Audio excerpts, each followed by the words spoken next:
Welcome, everyone. I'm Suzanne Borden, Moment Magazine's Zoominar producer, and thank you for joining us for Great Jewish Short Stories with Dr. Michael Krasny. Today, Dr. Krasny will be focusing on The Shawl by Cynthia Ozick. It is my pleasure to welcome Dr. Michael Krasny. And thank you all for being here. Greetings. We're dealing with a story today by Cynthia Ozick, which I know is a story that has a great deal of impact on many readers. And we'll find out just how the story affected you as a reader after I talk about it and try to provide you with some, I hope, light as well as illumination and understanding of the story in general and of Ozick's work. I also wanted to mention a few things before we begin. I've encouraged you to let me know about any thoughts you might have or reactions to anything that I lecture about or that comes out in the course of your reading and thinking about these stories. And I do hope that you're reflecting on them and sort of considering how they affect you and what kind of impact they have on you as a reader, as well as on your thinking and on your emotions and your inner life for that matter. These are stories that are really, the 4 stories we're reading are, I think, can be called essential masterpieces of Jewish American fiction. And that's, Singer sort of falls in the category of Yiddish and American at the same time. He spent enough years in America to be called an American writer and to be heralded as one, but these 4 writers are very important in the canon of Jewish writers in general. I wanted to say something about a couple of comments that were sent to me. And again, I encourage you to let me know what's on your mind, even after the class, things that may come to you, as Gimple would say, even in dreams or whatever that you feel you might want to let me know about. And I believe you all have my email address. Jacob Bloom, who is one of the members of the class, he and his wife are taking this class, wrote a couple of very thoughtful things that I thought were worth mentioning about the Malamud story. I was talking about the magic in the story and the mysticism, and I mentioned Salzman's wife saying he's in the air, and Jacob pointed out that made him think of Luftmenschen. This is a word that some of you may not be familiar with. The Luftmenschen was sort of a proverbial folklore character in Jewish folklore, but it was also a word that was used to describe certain type of person who is not very practical minded, whose heads were in the clouds, whose mind was in the air, in other words, and not here on earth. And it's a word that encompasses a lot of, let's say, intellectuals, or maybe some of you are familiar with in your own life, Luftmenschen types, because they are certainly a type. And he also mentioned the word Baba Maisa, which I talked about. I don't know how many of you are interested in this kind of Yiddish lexicon stuff, but I talked about Baba Maisa in its much more vernacular usage, and I wanted to make the distinction. I thank again Jacob for doing so, between the way we use Luftmenschen and the way we use Baba Maisa. Baba Maisa really means an old wives' tale, basically. And I was talking about it with a story that gains currency, that's told often. And that's kind of the way I heard the word when I heard it used. So words evolve. I mean, obviously, I don't have to tell you that. If you study linguistics, you realize that language takes on all kinds of different forms. And that's true for, I believe, for Baba Maisa. But I want to give it its correct and most common meaning. And thanks to Jacob Bloom for that. Thanks also to Rachel Markowitz in this class, who went to, I wouldn't say the trouble, but read a story I mentioned by Malamud called Jewbird, which is another classic story of his, along with the Magic Barrel, and said that she felt the character in there, who is, as I think I said in class, a crow, but really, or a black bird, but really from the shtetl, and talks like an old Jew from the shtetl. That character, Rachel pointed out, reminded her of Salzman, and she had some interesting, and I thought, again, thoughtful things to say about that. So thank you both for those emails, and thanks to Linda Schoenfeld and others who have emailed me on different occasions. I really enjoy hearing from you and enjoy hearing what's in your thoughts and, for that matter, in your heart. Cynthia Ozick is the lone woman writer, and I wanted to say something about Jewish women writers before I begin talking about this story. Jewish women writers were certainly not absent from the canon and the stories that were read and discussed and taught and so forth, as far as Jewish American writing. Anzi Yezierski is a name I'm sure many of you are familiar with, a wonderful novelist of Jewish immigrant experience. And Grace Paley began to write stories, she called them kitchen dramas, that were many of them very much in a Jewish vein. It's ironic that she, in fact, some of you probably know Paley's work.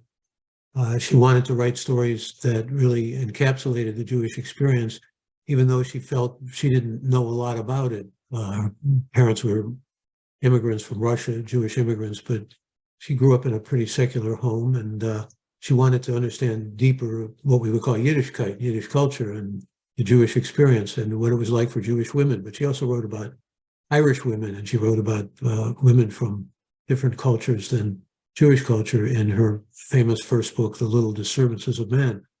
But Paley really became the first Jewish women writer who really got on the map. And that's unfortunate, because there were other Jewish writers who were women who didn't make the kind of recognition that what I jokingly, to echo Sal Bellow, called the Hartschafter Marx of Jewish American writing, mainly men, Philip Roth, Sal Bellow, Bernard Malamud.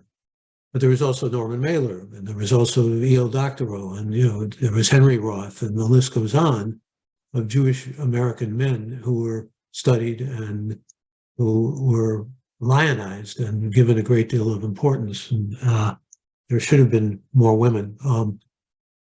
This is just a fault of the publishing world, and it's something I guess many of you know about. It's not only women that went unrecognized, but many ethnic writers. It took a while for Jewish writers to be recognized, frankly, in the American canon. For a while, it was almost all WASP writers. The most famous short story writers were writers, well, we can go back to Poe and Hawthorne, and I'll say something about those writers, because they tie in with horror, and you could read The Shawl as a horror story.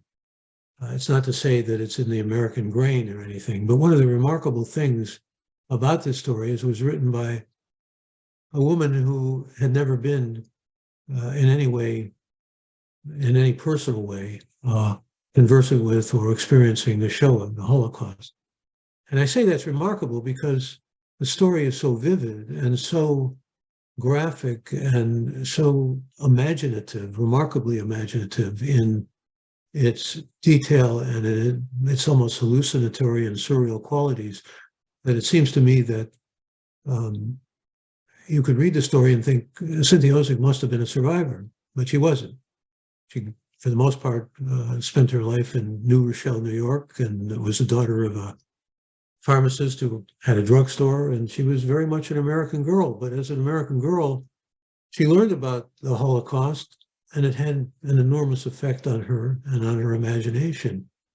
And I mean, she's written about other things, and she's certainly a writer who has wedded her writing life to Jewish values and taken the whole moral nature of what it means to be a Jew very seriously. So some of you I know have probably read The Pagan Rabbi or other works of Ozick's. I mentioned, I think, when I talked about Singer, a story of hers called Envy or Yiddish in America, remarkable story, which is probably based on Isaac Bashevis Singer, Jewish writer from the old world, from the shtetl, who gets great recognition in America and makes all these Yiddish poets jealous. But the Shawl was a singular story for her. She felt in many ways committed to revivifying in different ways the Shoah and making readers aware of it in her novels, and certainly in her essays and other works that she wrote. She wrote poetry as well. And it transfigured her imagination. It was the most, I mean, she's written about it as the most transformative event of her life. She became obsessed with, it's probably the easiest way to describe it, with understanding the Holocaust. And I'm sure many Jews have gone through that experience. There is a great deal of not only fascination, but obsession and desire to understand what maybe is something beyond our understanding. Why did this take place? How did it take place? What about the suffering, the detail of what our fellow Jews went through, and the terrible annihilation nearly of the genocide and all the lives it took, whether it was in the crematoria or Zyklon B. And for those of you who heard the interview I did with Ken Burns, interestingly enough, Ken Burns is a longtime friend of mine, and I heard somebody just recently opining that he should not have done the film about the Jews in the Holocaust because he's not Jewish. They even have a name for this now, cultural appropriation. Should white people be writing about Black experience? Should William Styron have written Sophie's Choice because he was not Jewish? Should all these non-Jewish actresses, Sarah Silverman has brought this to our attention in a very strong way, be playing the role of Jewish characters? Golda Meir now being played by a non-Jewish actress, and that's so often the case. The Fabelmans, the mother of the Steven Spielberg character played by Michelle Williams, and so forth. I mean, it's a question that Jews will continue to perhaps wrangle with in one way or another. But the reality is that Ken Burns is a brilliant filmmaker, and he's made films about so many different subjects that I found myself a little surprised with hearing this argument just the other day by a woman who was interviewing me for an article. But I wanted to talk about this story in a number of different ways, and I hope open it up for you. I know it's a difficult story to read, and it's a good reason that it's difficult to read. Because just to get back to Ken Burns for a moment, some of you who heard that interview I did with him, and I did a podcast with him as well, we were talking about the almost I'm trying to look for the right word here, I almost said ineffable, but that has too much of a connotation of something almost lyrical. The impossible nature of getting one's head around 6 million, or even around 1 million, for that matter. The mind can't, simply the human mind is incapable of getting around numbers like that. And there's a lot of Holocaust literature, and some of it is extraordinary. I mean, I think the works of Elie Wiesel are singular and remarkable, and Night, including Night, the most famous novel, but also Dawn, and a number of other novels that he's written in short fiction. But the idea of 6 million is so difficult to grasp that a story like this stands out because it's the experience this is the vivid experience of really just one person, and that's Rosa, but also the death of Magda and the profile of Stella. It's her experience as well, but Stella is a character who is very difficult because it's not only that she causes the death of Magda, but also because later on, I'm getting ahead of myself here, but some of you know, perhaps, about 3 years later, also in the New Yorker originally, 1983, Ozick published a story called Rosa, which was a novella, really. That's that way we describe stories that are closer to novels because they're longer, but they're not really as long as a novel, and they're not really as short as a short story. So they call them novellas. They used to call them novelettes. And Rosa and the story of the Shawl were published together. And what she tried to imagine was what would happen to Rosa after this, and what would happen with Stella after this, because in her imagination, they both managed to survive. And as survivors, they wind up in Miami Beach. Rosa originally was in Brooklyn in that story, and again, I'm getting ahead of myself here, but it was important, really, that I wanted to emphasize to have this story, and I keep coming back to a poem by Dylan Thomas. He's a Welsh poet, he's not a Jewish poet, but a poem called Refusal to Mourn. There's a sense of Dylan Thomas wanting to understand what one child's death is in light of all of the deaths in the London fire. And just using that as a kind of index here or analog. If you can't imagine that many deaths, it becomes important to know a single story and to have that story, as Elie Wiesel's writing gives us in Night, for example, to have that story resonate and make us feel in the particular drama of an individual life or the kaleidoscopic nature of an individual life, to have us get a broader view and understanding of the Holocaust. So the remarkable thing about this story is, I want to get to this, that not only was it written by an American girl who had never experienced the Holocaust, who was not a survivor, who was a young teenager when the Holocaust took place, but it was also something that came to her in an imaginative burst, the likes of which she's written about this, that she has never experienced in her life as a writer. And she's written about this as an Orthodox Jew, which he is, and she makes no secret of that. She's a very observant Jew and considers herself modern Orthodox, the way somebody like former Senator Joe Lieberman did, for example. And to be hit with this so strongly in her imagination gave her serious pause, because the other remarkable thing about the story is it was written in one draft. And I can tell you that brilliant stories, and this is a brilliant story, and stories that approach great art, or are great art in the literary sense, are usually almost impossibly not written in one draft. There's Shirley Jackson's The Lottery, which some think of as a Holocaust story too. It's that story about a village where everything's very folksy and there's sunshine and happiness and so forth. And then suddenly they have a drawing and it's a lottery. And the whole story confuses you because you think lotteries are good things, right? People win lotteries.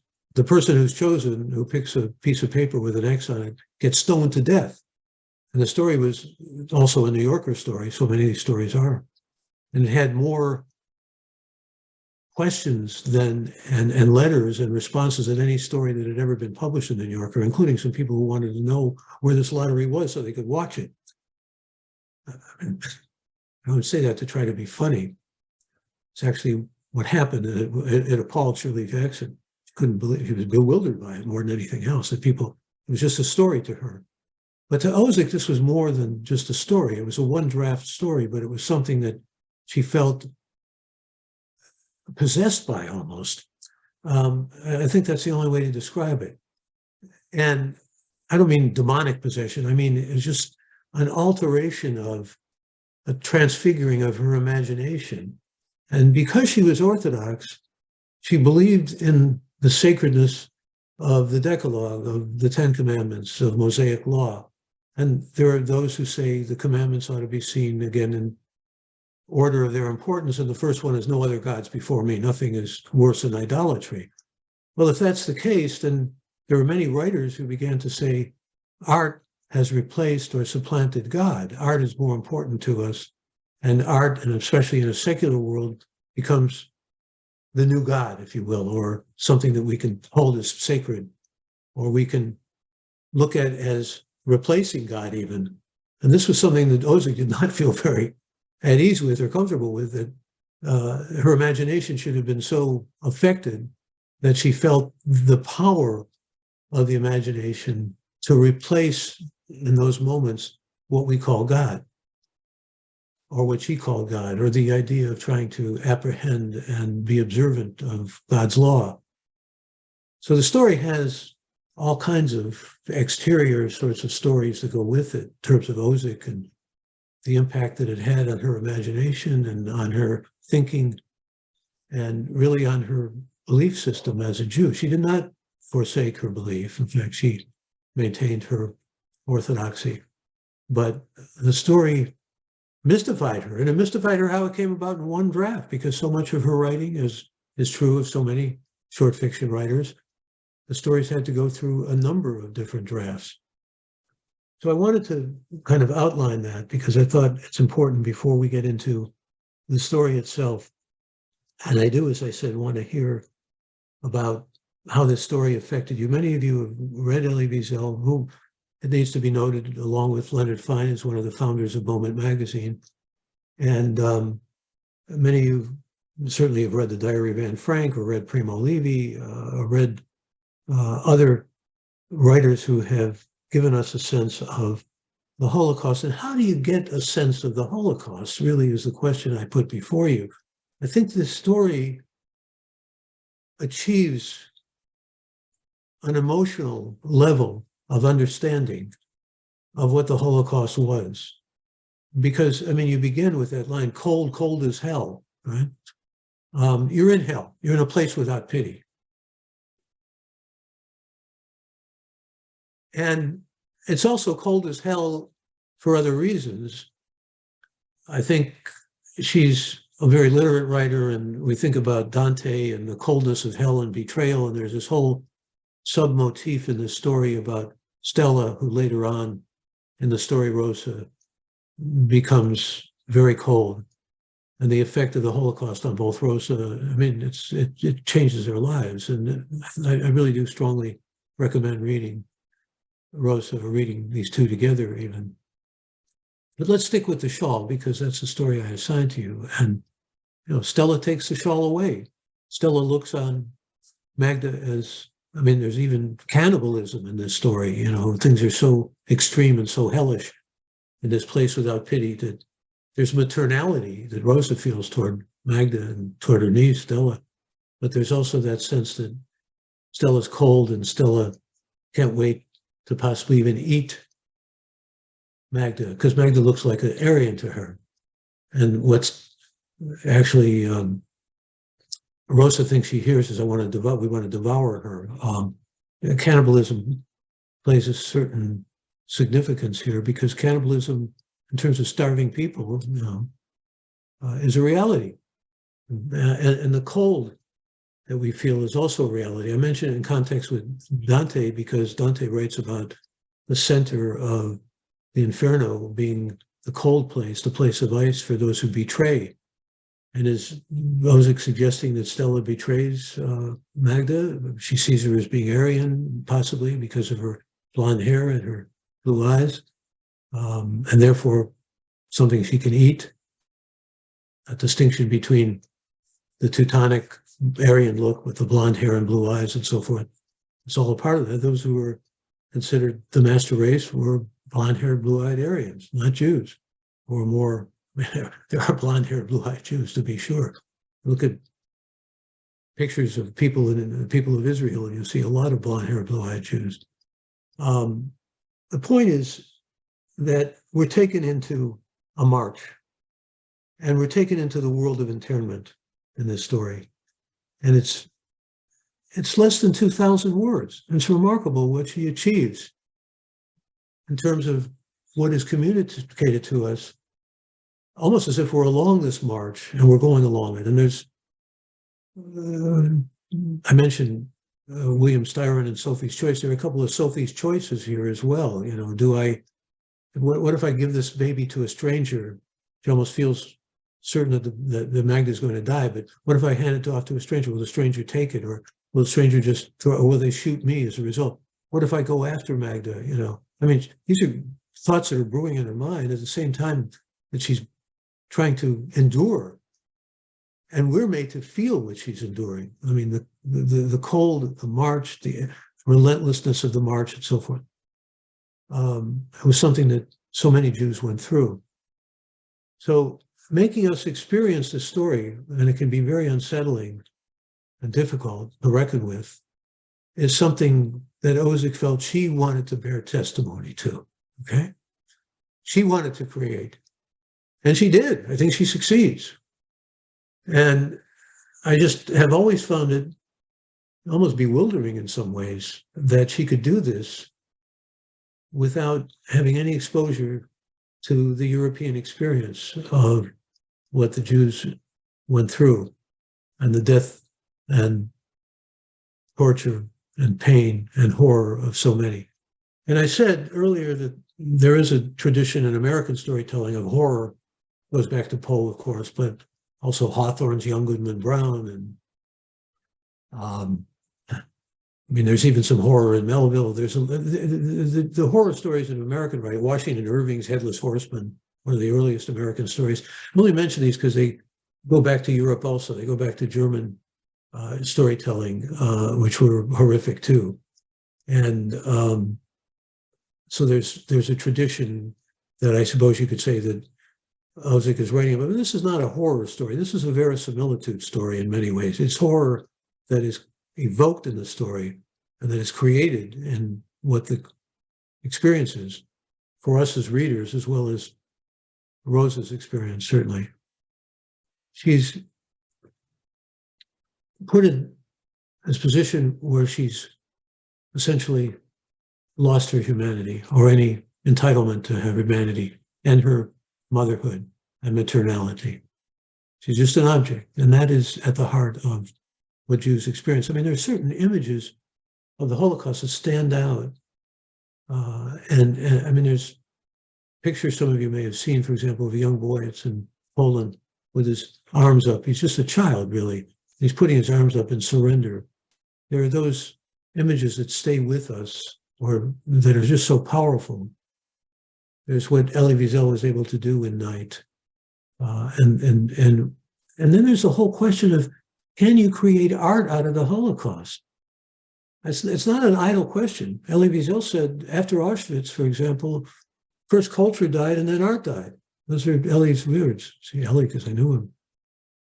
But Theodor Adorno, a German philosopher and existentialist, a writer, also a musicologist, a concert pianist, an extraordinary man, who was very sympathetic to and angry at what his fellow Germans did. He said, after Auschwitz, how can you write poetry? I mean, you don't have to go to those necessary extremes, but those are questions that need to be asked, just like Richard Rubinstein wrote the book that I think I mentioned in talking about Singer, After Auschwitz.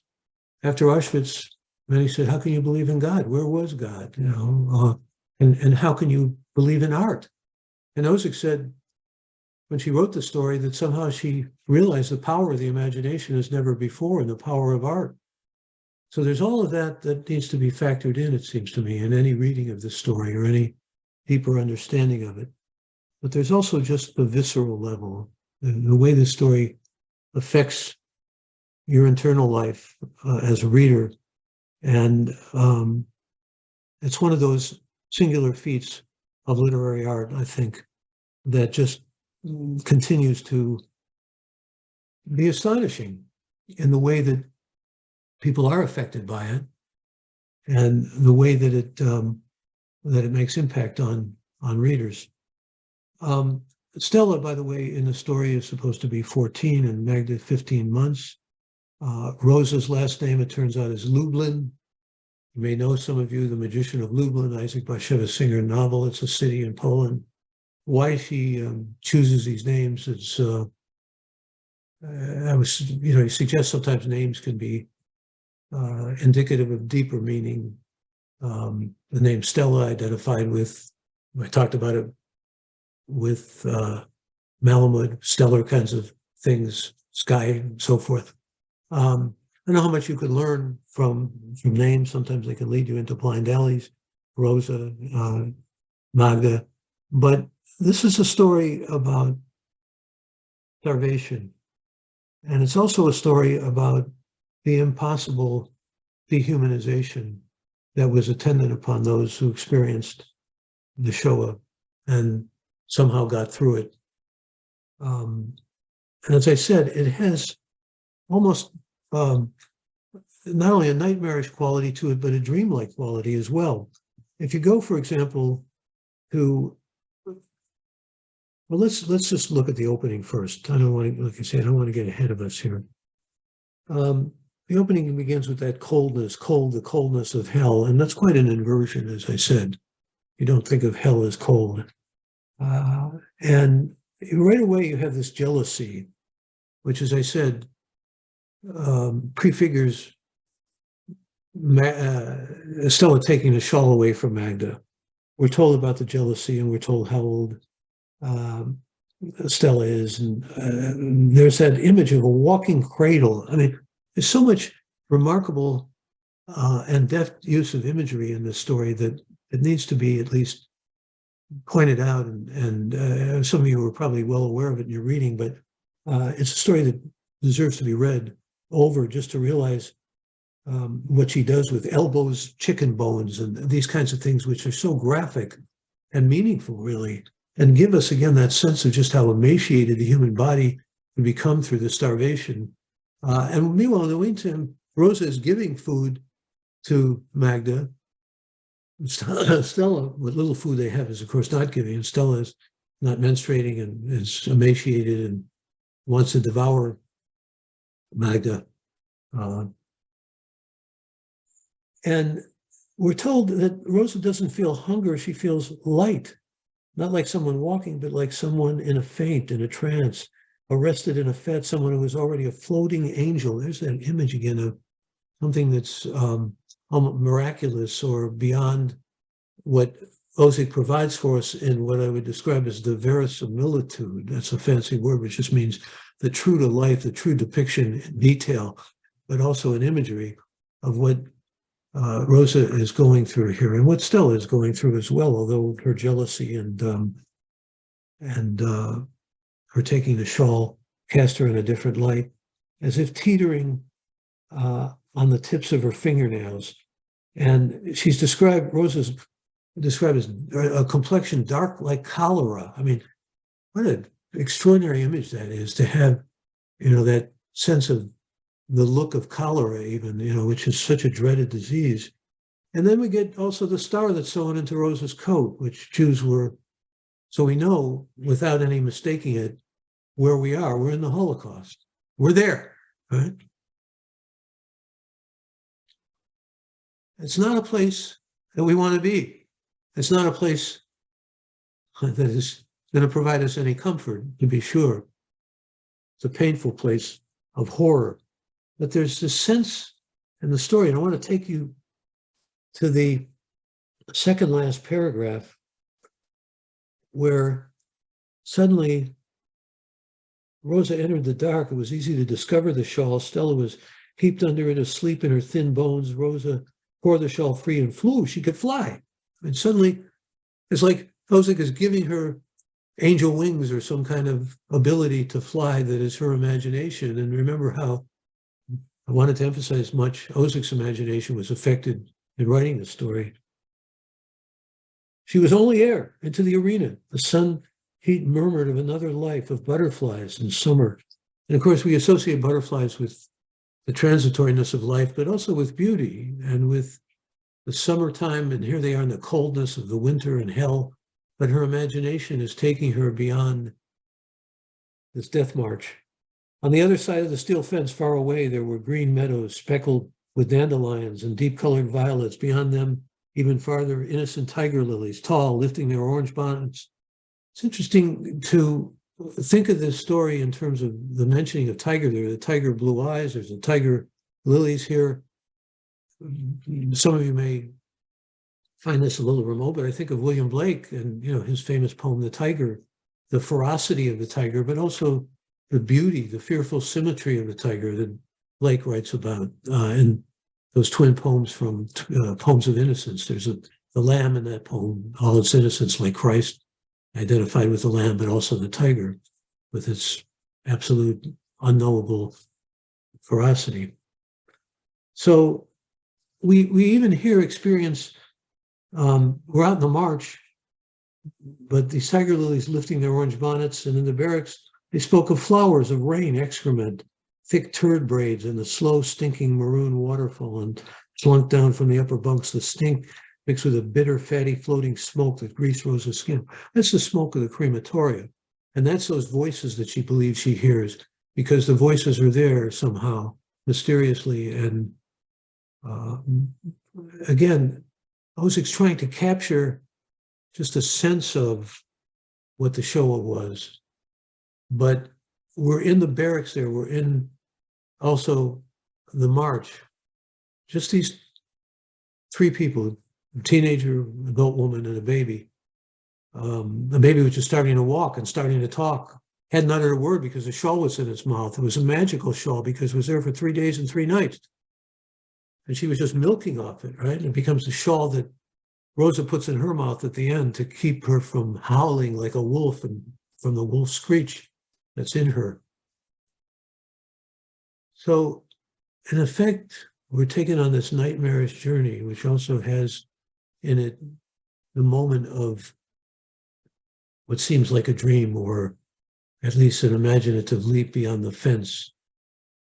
But for the most part, there's just the misery, the dreadful nature of the horror that culminates in Magda's death. And let me just say something about that. Just as though, as I said, there's no ability to make a choice, there's no choice to be made when she wants to give the baby to a stranger in the hopes that her baby will take care of it, that the stranger will take care of it. There's no choice when Stella takes the shawl. Is she going to go after the shawl, or is she going to go after Magda? And ultimately, her presentiment, or that her feelings, that foreboding feelings that Magda will die, come to pass, but not of starvation. So the Nazi guard, the glint of his helmet is seen in the story, who takes that baby and throws her up against an electrified fence. Now, it's important, I think, to understand that this just didn't come from nowhere to Cynthia Ozick. She read Shire's The Rise and Fall of the Third Reich. And in that book, which is essentially a detailed history of the Holocaust, which I'm sure many of you were familiar with or are familiar with, if you're not familiar with it, you should read it. Because it's the detail in it, and there's really nothing like it. It was a magnum opus, and it was singular for its time, and it remains singular. But there's a description of exactly what we see in this story coming from the details of, it's always been fascinating to me that you have these Holocaust deniers. I mean, we even have Deborah Lipstadt now in a position to, thanks, not being partisan politics, but thanks to this present administration. I mean, I know there are probably Trumpists out there who feel partial to Trump for all that he did in terms of Israel, or all he does. Most Israelis are very partial to Trump. It's just a fact, or certainly favor him over Biden. But Biden did appoint Deborah Lipstadt to essentially a position that involves keeping the memory and the history of the Holocaust alive, which, if you ever been to the museum in Washington, D.C., is a remarkable place of doing that.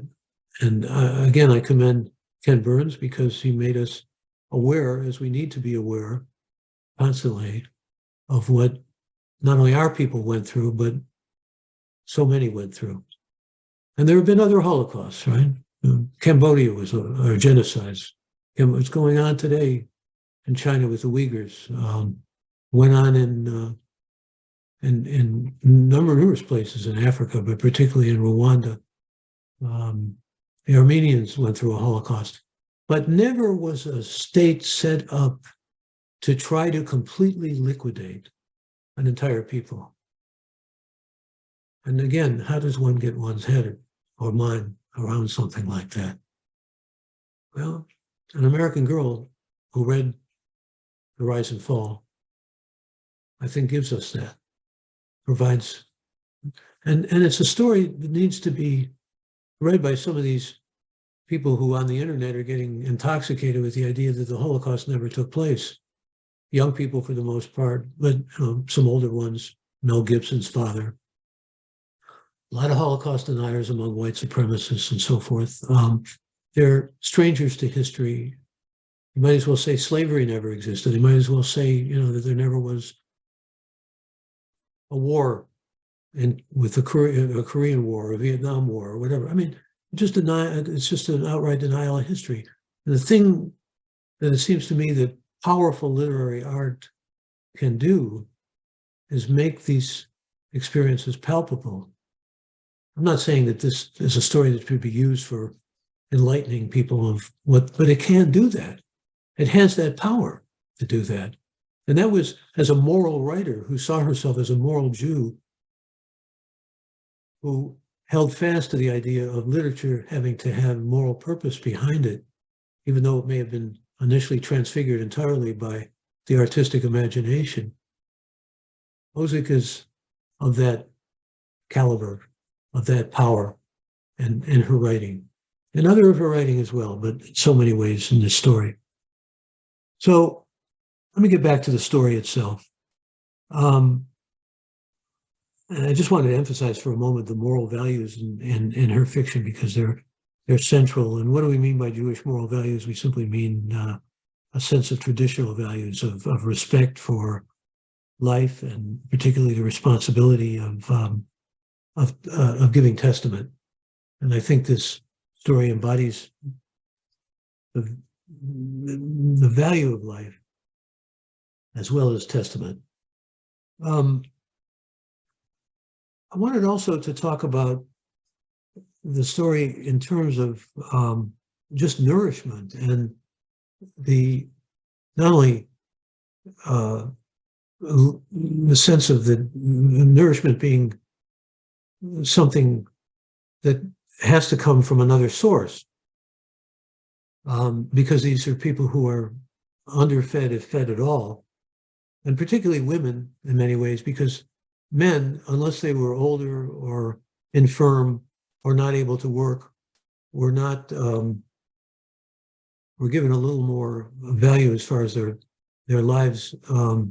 Women were either objects to be used sexually or just to be exterminated because they couldn't carry the burden. And there was a lot of misogyny in the Nazis, as well as just hatred of Jews for being Jews. So where does one find nourishment? I mean, clearly there is a nourishing element to what Magda is able to get from the shawl. And that's what makes it almost magical and makes it difficult to understand, except not only in its giving nourishment with the milkness of the linen and so forth, the almond taste of it, but also it provides Magda in a strange way with a kind of maternality too. She thinks of the shawl as her pet, we're told. I mean, this is the author's imagination, but she thinks of it as her child.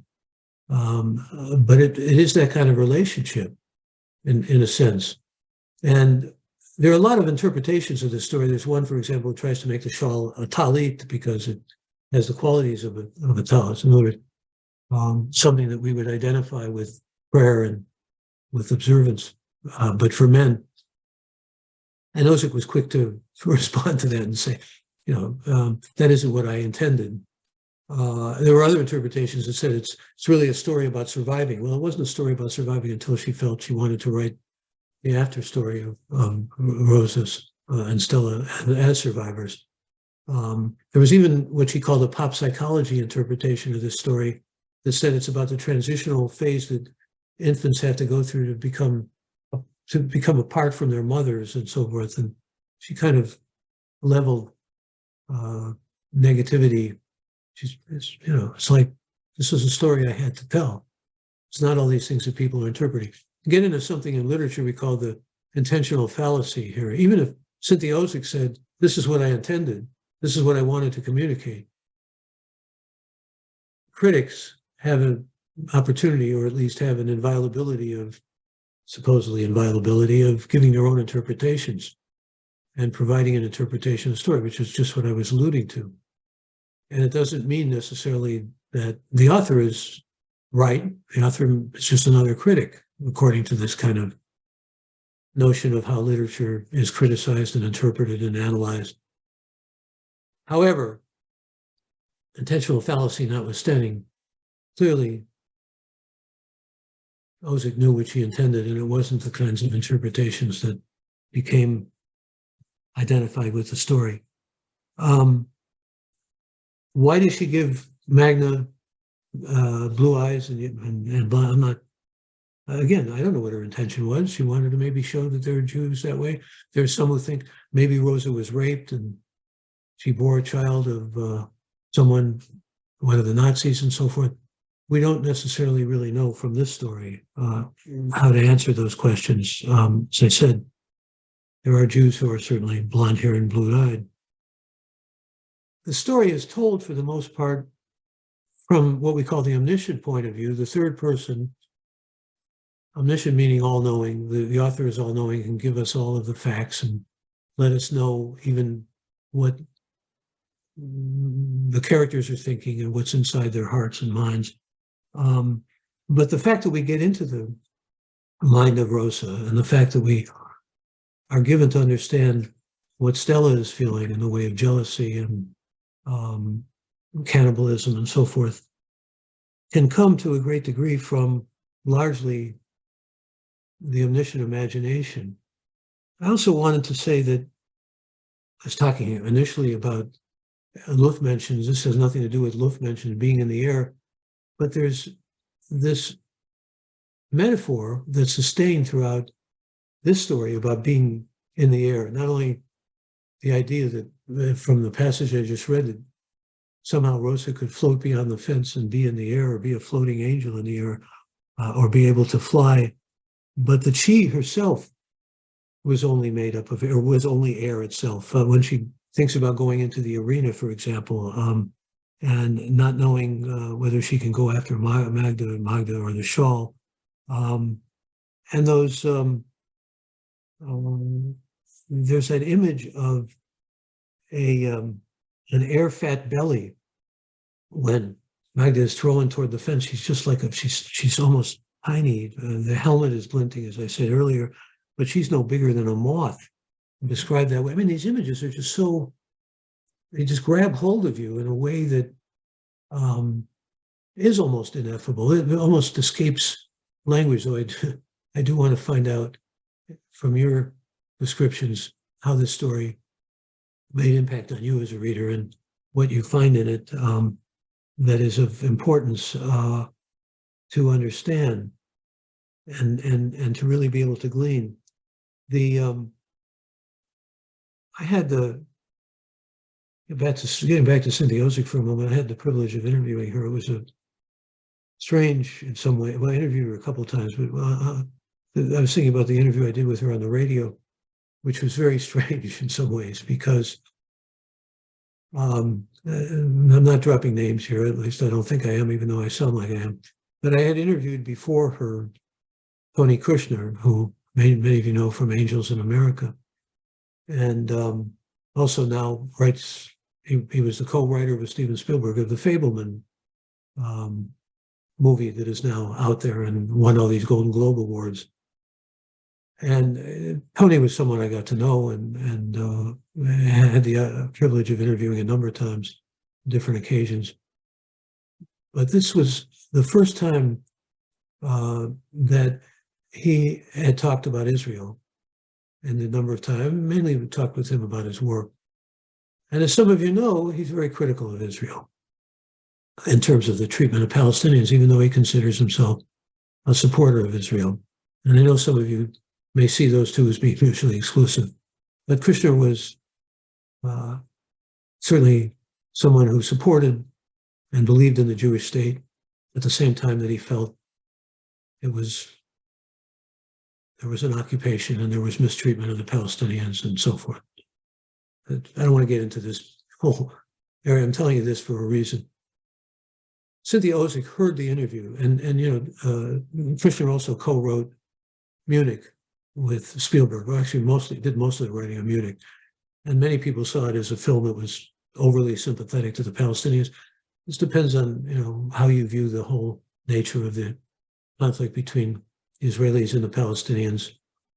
And I can tell you we're in some pretty serious troubled waters now along those lines, I think, more than we have been in a long time with the recent election. But as I said, I don't want to get political here. I know there are differing views probably from those of you who are here. I tell you the story for a reason. Cynthia came in after Tony Kushner, and she was pretty worked up because she had been listening in what we still call the green room, I guess. And she started talking with such passion about Israel. And I mean, picture about you heard some of it.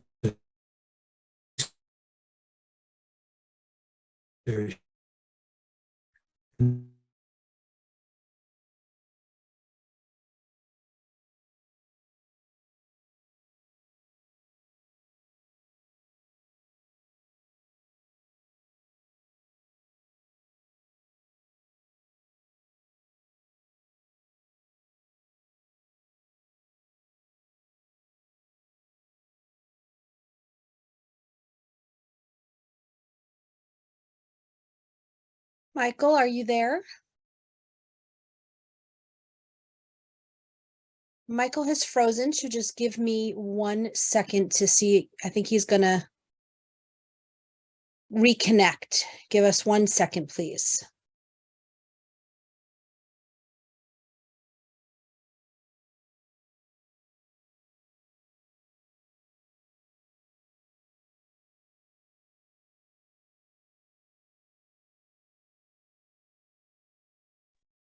Okay, I'm back. Can everybody hear me okay? Sorry, I didn't mean to abandon you. I really didn't. It just went up and said internet connection is not strong, but I assume we're back, right? So let me just finish the story. Ozick has said, and she did it on this occasion, that Israel, she defends Israel with such passion and its right to exist, and talks about the dreadful deeds of the Palestinians and of the Arabs against Israel. And the reason that she's so devoted to Israel, frankly, is the Holocaust. I mean, you can be a religious Jew and believe in the sanctity and the right of Israel to exist just on the basis of Scripture, and believe that it is our holy land, and we, therefore, as Jews, have the right to the land. Just how much land, that's up for debate, obviously. But Orthodox Jews and Jews who are as invested in the Holocaust, seems to me, as opposed to more secular, not to say that Reform Jews and conservative Jews and Reconstructionist Jews aren't also passionate about Israel, but Cynthia Ozick, as an Orthodox Jew and as a Jew who was very wedded to, in her imagination, as you can see in the story, the horror and misery and victimization of the Holocaust, felt the absolute necessity of Israel's existence and Israel's right to exist and Israel's legitimacy in every way. That's all I wanted to say about that, and I thought it was important to say. So, is this story,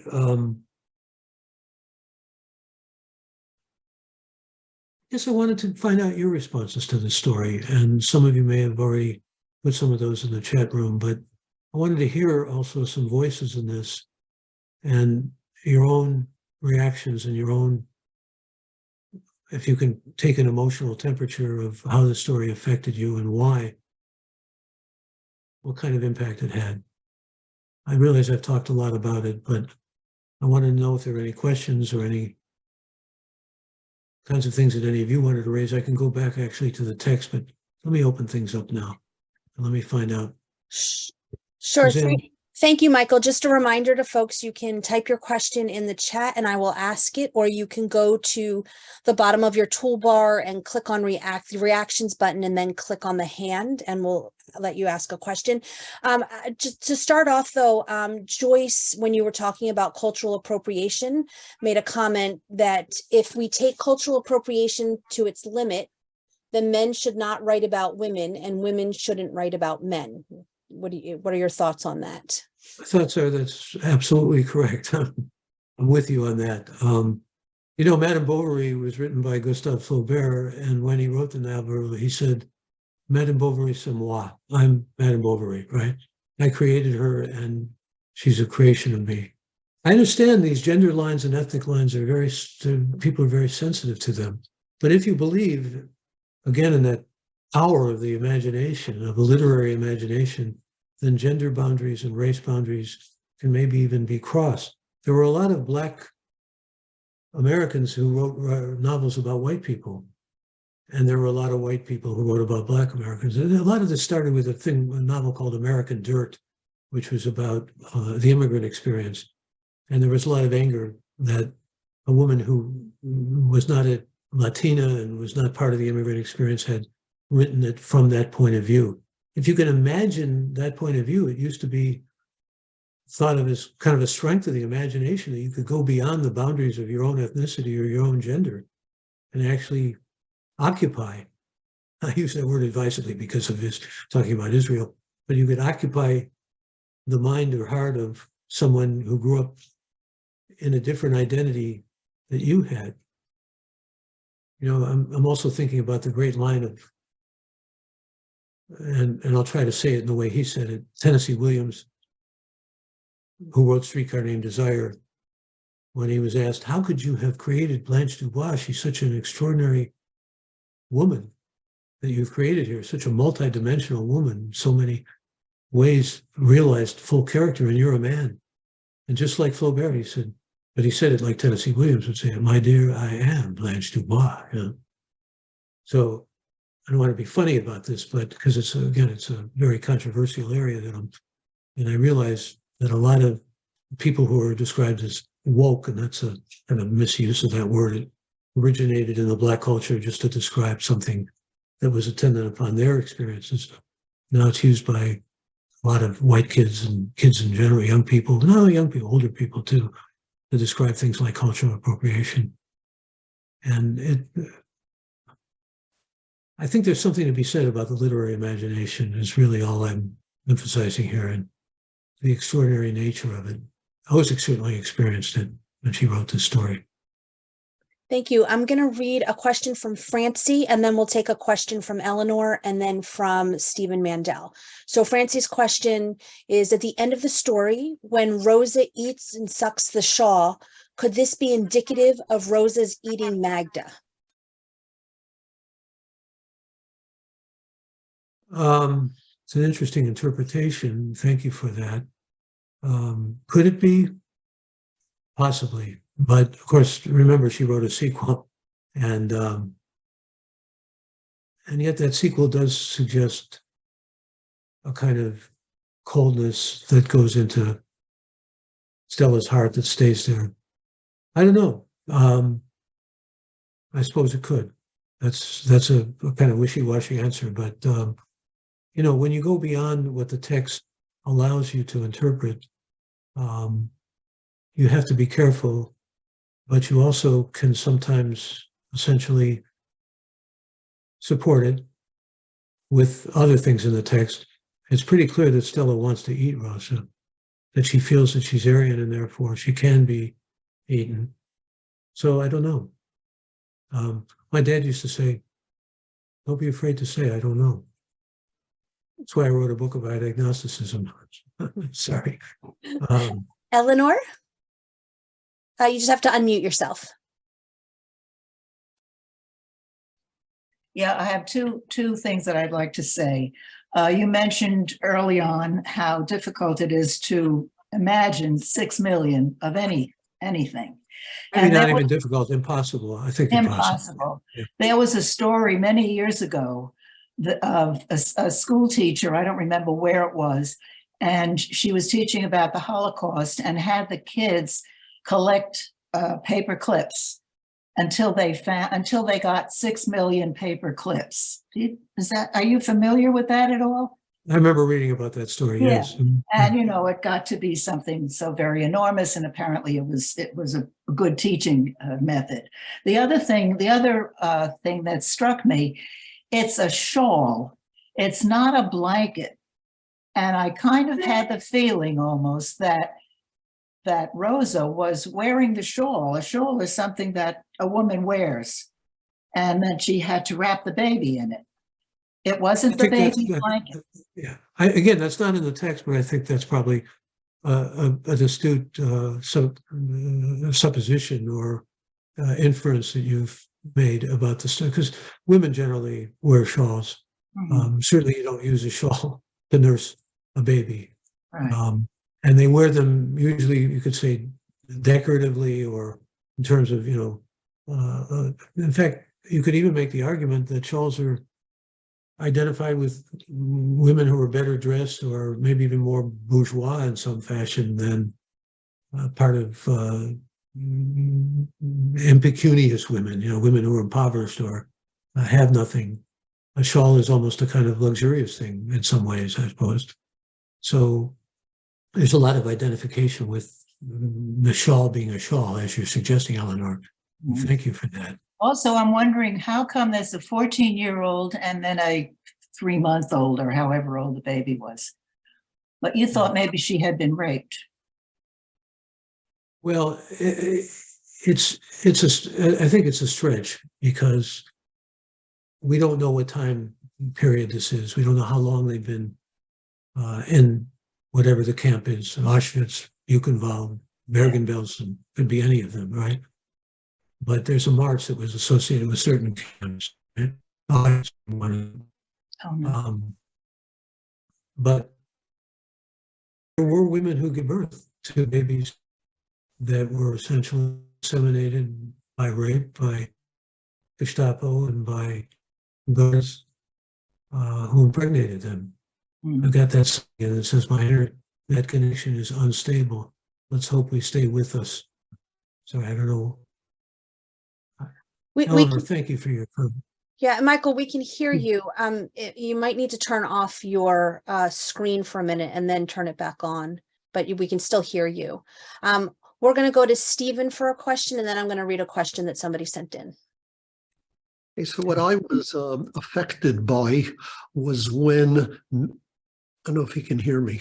Yes. I can hear you, Stephen. I'm absent. This is a face for radio, as we used to say, so this is fine. You don't see the face now.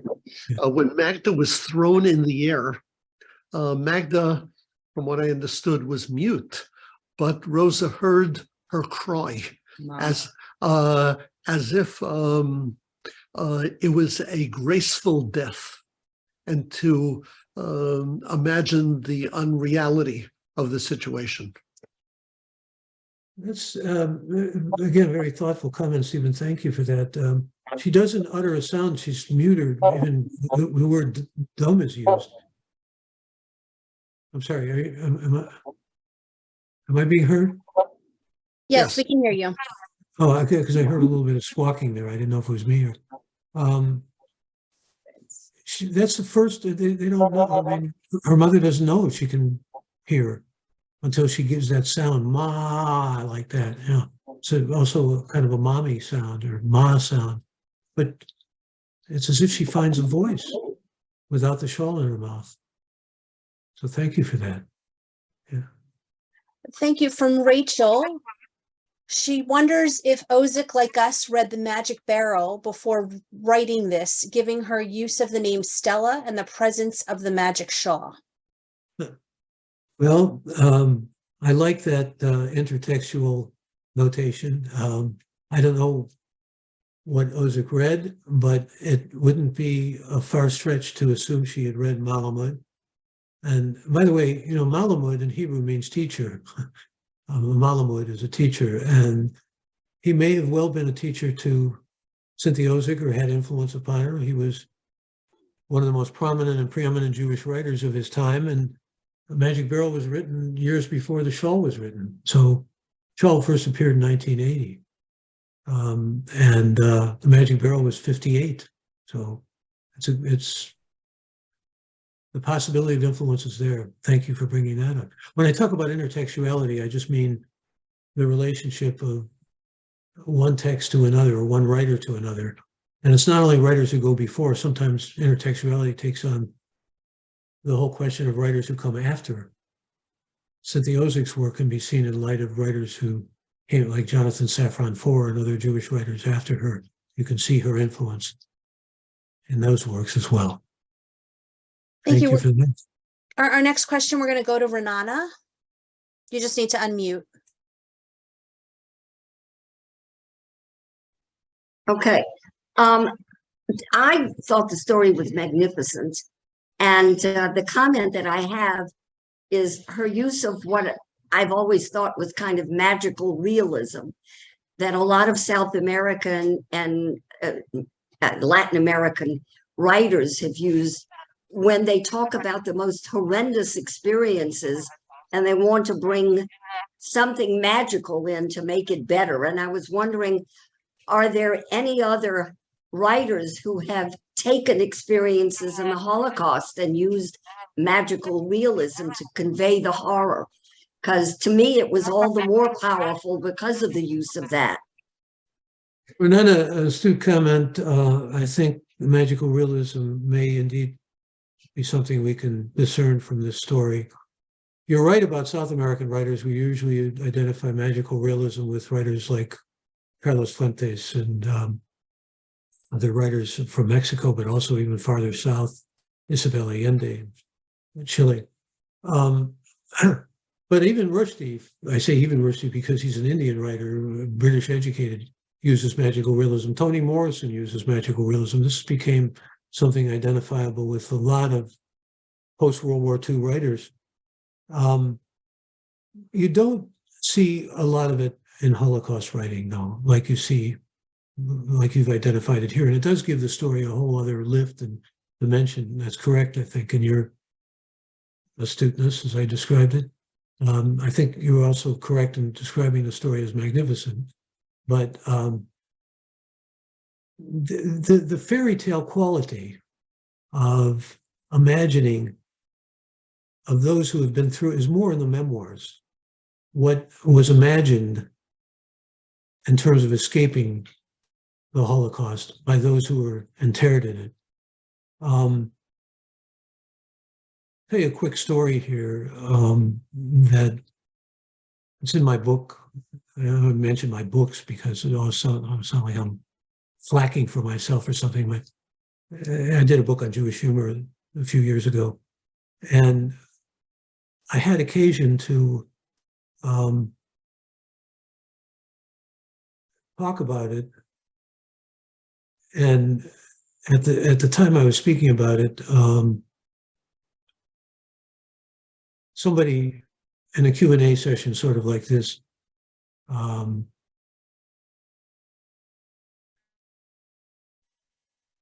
said that they had in the same cell block, the same with cell. And I'm sorry, let me tell, not when I was, stories are kind of colliding in my, it happens to you at this age sometimes. It was actually an interview I did with Elie Wiesel. It had nothing to do with, so scratch that. There's another. Michael, are you there?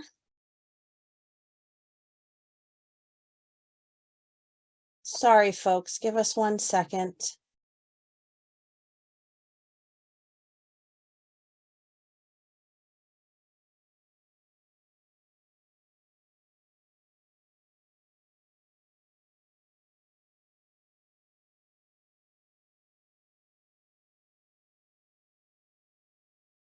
Hold on another second, please.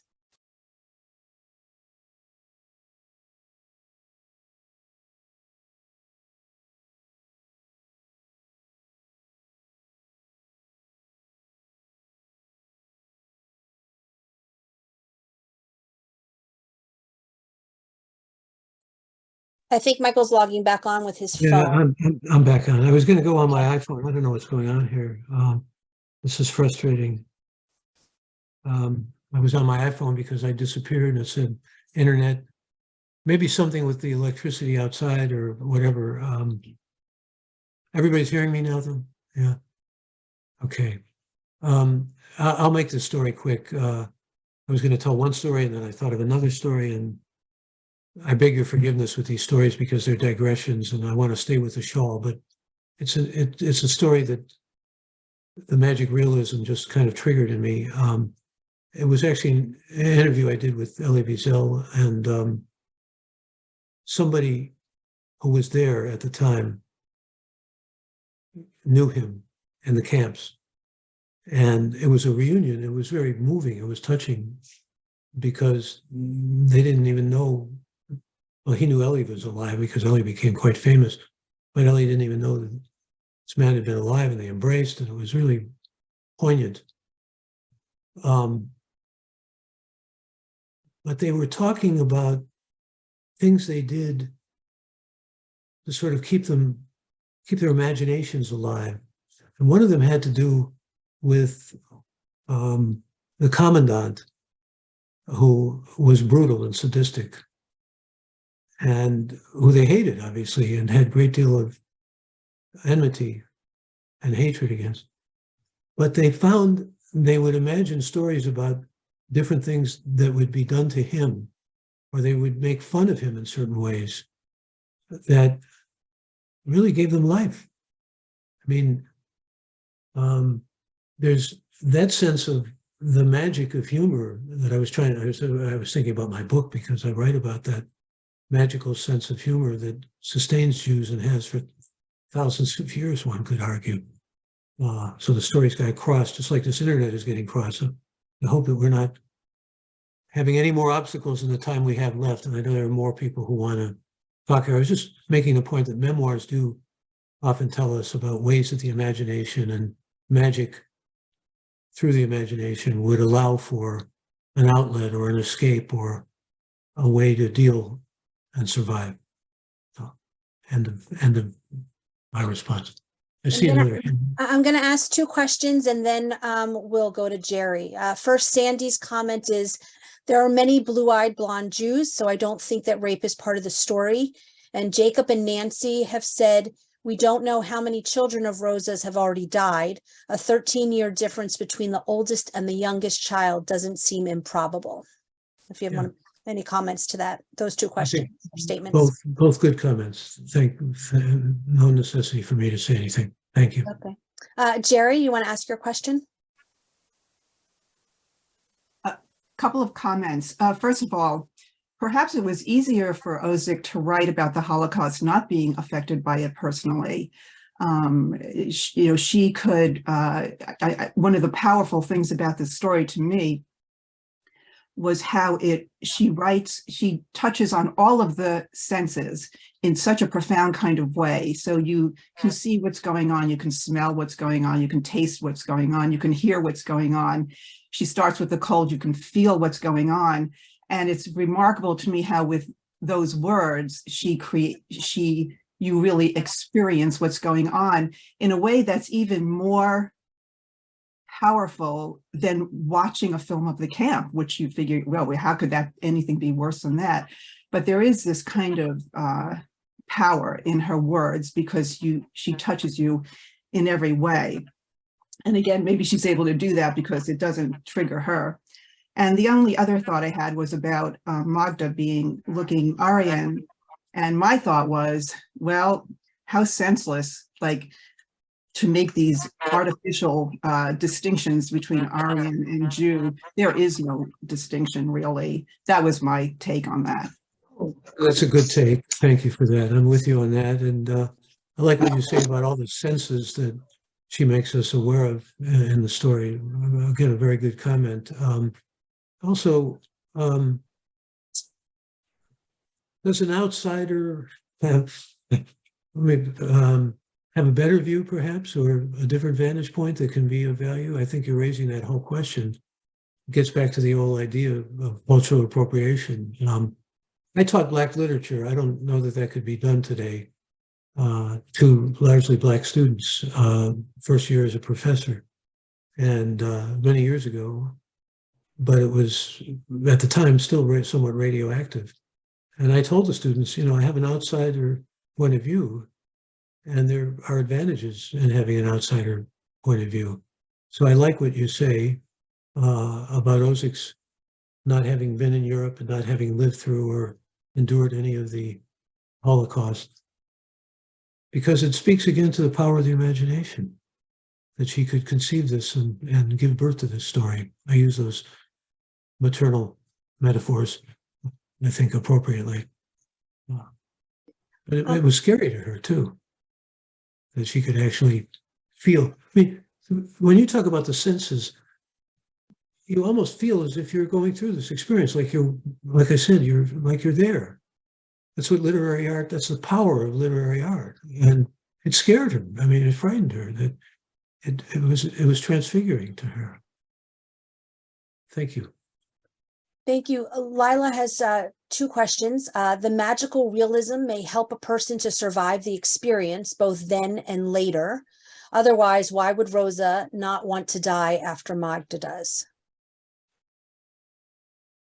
I'll let you answer that one first. Yeah, again, I think that's a perceptive and insightful remark. The thinking about what's on the other side of the fence may be, again, what allows her to survive or endure. I think that's a reasonable and certainly supportable argument. What's it doing in the story? It's in the story for a reason, and it's the reason has to do with survival. Like I said, there was one interpretation of the story which said it's really a story about survival. I don't know that that's necessarily wrong. Ozick rejected it, but it is a story about it because they do survive. I mean, her imagination took her to Brooklyn and Miami Beach and life after this horror and misery. Thank you. Her other question is, the relationship between Rosa and Stella is unspecified. Are they related, sisters, mother, daughter? What do you think? I think Rosa is she's described later, Stella is described as her niece later on, but here it's not as clear. You can read the Shawl and think of her as a daughter, and that goes back to the comment that was made previously about 15 years difference between or almost 15 months and 15 years, 14 years of age, close to 15 years. But if you read the story, it's not clear. It's clear that they're Jews, and it's clear that because of the yellow star that's sewn. But Stella is in Rosa described as a niece. Thank you. We'll go to Susan Bohr. Hi. I want to talk about Stella for a moment because, we're told that Stella is cold. Rosa imagines that perhaps Stella, is thinking of cannibalism. I'm so sorry. Stella's 14 years old. She's skinny and she's starving. I feel sorry for Stella. I just wanted to say that because, I don't want to just see her as cold-hearted and jealous. Perhaps she is as well, but she is also a child, and she is suffering, and I don't want to deny her suffering. You don't have to deny her suffering. Your comment is appreciated because she is a child, as you said. Teenagers, their brains aren't even completely formed yet. We know that now, and they need to bear our sympathies and our understanding. Someone who raised two teenagers, along with my wife, of course. I appreciate what you're saying.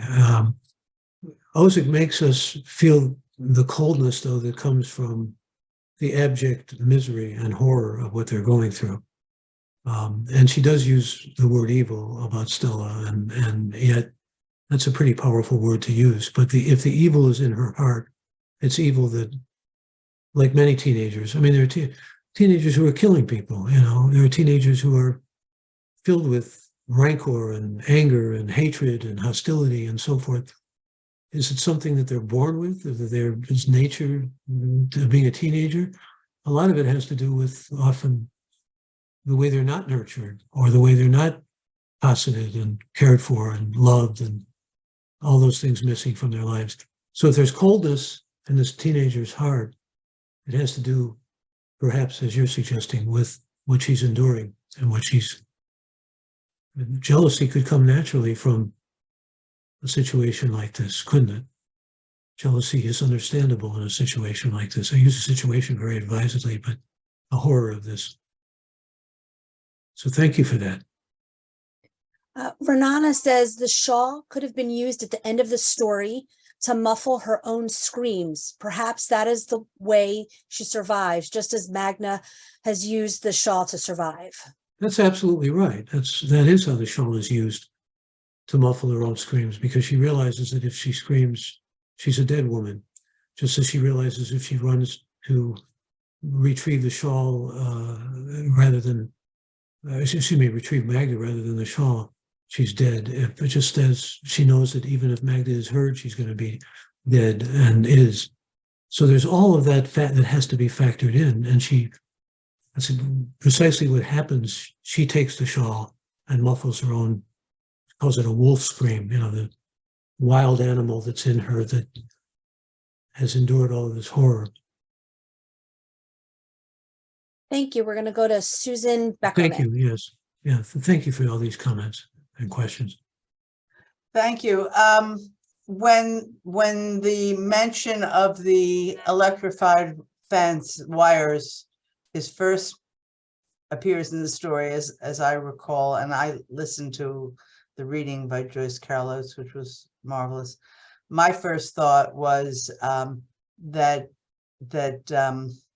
Rosa was thinking of suiciding with herself and Magna, because she saw an inevitability to death, and it seemed to be calling to her. She talks about the sounds in the wire, and certainly in many other Holocaust, both memoirs and fiction, the point of when it becomes unbearable, and that fence is a way of escape, but Yeah. but Again, not a bodily escape. Right. Again, good reading, and thank you for that. It's wonderful to hear all these, again, receptive remarks about and questions that are being raised about the story. There is that question about, can you really write about the Holocaust that Adorno and others, I think Cynthia Ozick gives testimony, and I think she provides some insight into an ability or an aperture, a portal into the Holocaust. But writing about the Holocaust itself it dwarfs the imagination and makes it in some ways understandable what Elie Wiesel said about how can you create art and in the light of, in the face of, in the confrontation with the horror itself, the annihilation and the genocide. Only got a few minutes left here. Let me thank again all of you for. I'm impressed with the level of thinking and feeling that I get from comments that have been made and the questions that have been raised. I just want to say, and by the way, Susan, you mentioned hearing. Is it Joyce Carol Oates who read the story that you heard? Because there's also a famous. Yes, that was provided. That was what was provided by Yeah. along with the course, was a reading, apparently a part of a New Yorker series of authors reading stories that were important to them.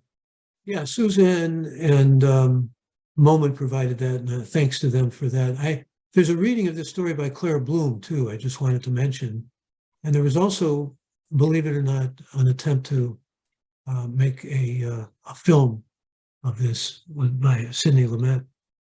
But I wanted to just mention briefly that we're going to be doing Defender of the Faith next, a story by Philip Roth. And it's from his collection, Goodbye Columbus. It takes place right after World War II, it's an American soldier named Nathan Marks, who is a sergeant, and he comes in a kind of direct encounter with a number of Jewish soldiers who, particularly one named Sheldon Grossbart, who try to influence him to give them special treatment because they're Jewish and he's Jewish. And it's a story that I think you'll find.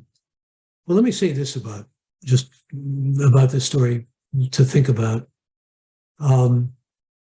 Irving Howe, who was kind of one of the literary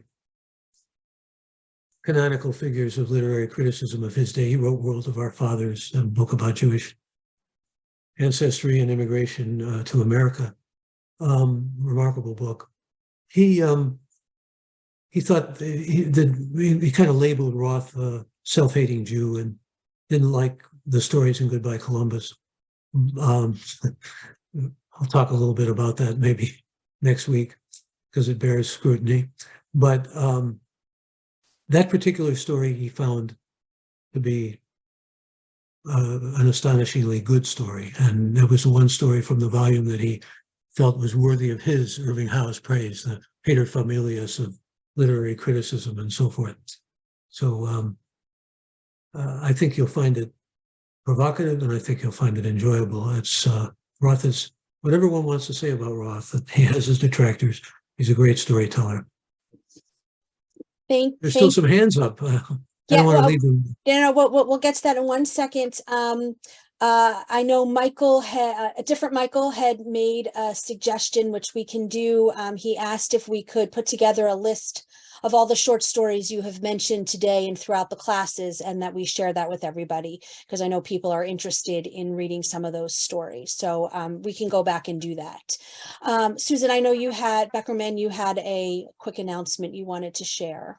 Yeah, Suzanne was very kind to let me go slightly off subject, though it's not entirely off subject.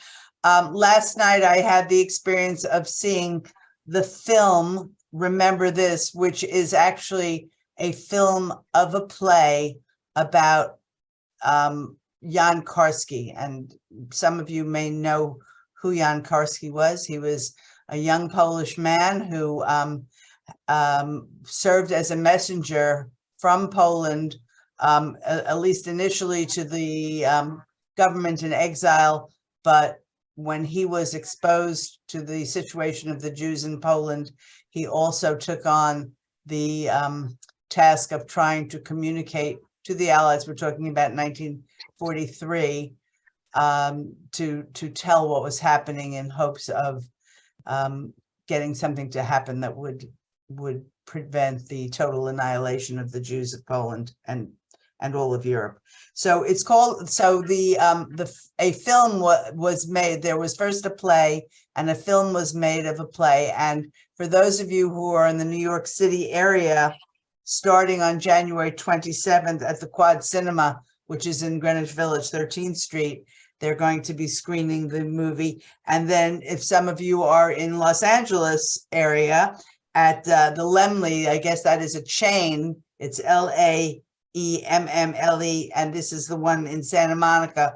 We'll be screening it starting on February 3rd. And this is well worth your time and effort. And if you go see it, I guarantee you will not be sorry that you went and mentioned it to everyone you know. This is not commercial on my part. But I will say, Moment a few months ago did a Zoominar with David Stratharan, who is the actor who plays Jan Karski, as well as the writer of the play. And so I can share that with everybody if people are interested in hearing directly from them. And then I think we will wrap up because our time has come to an end with Renana. I know you have one more comment. Could you say the name one more time of the movie?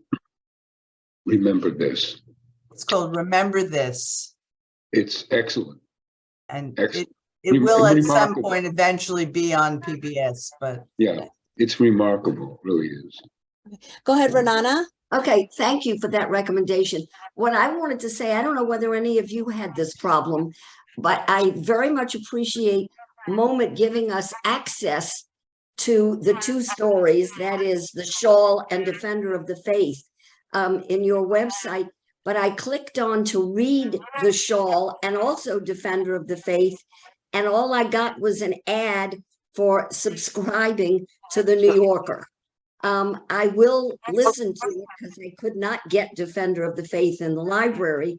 I'm not sure that it's being published, but did any of you have that same? It's in the collection, Goodbye Columbus, if you happen to. Oh, is it? Oh, thank you. Thank Yeah, you. I just said Wonderful. that. It's in Goodbye Columbus. Oh, it and is in, okay, then I can get that easily. Okay, thank you very much. Okay. All right. Well, thank you again, everybody, for joining us for this third installment. Next week, we'll be ending the series with Defender of the Faith by Philip Roth. Thank you, Michael, for sharing with us again. And we will send the recording out late tonight or early tomorrow morning. Again,